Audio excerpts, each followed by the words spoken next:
شبکتون بخیر. ببینین این مرغ است همراه مساله به اصطلاح که باید از زیر است، تخم گشنیج است، پاپریکا است، نمک است، مرچ سیاه است، کمک ذره مرچ سرخ، سیر خشک است، پیاز خشک است و این به این شکل ببینین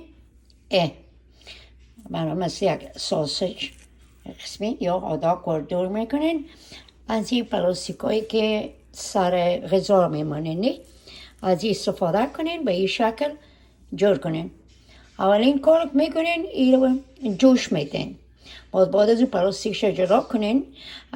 دلتان که در روغن بریانش میکنین، دلتان در بین داش میمونین.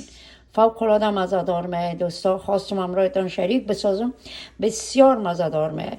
میتونین همراه گوشت مرغ، گوشت گوسفند کمک چربی داشته باشه، گوشت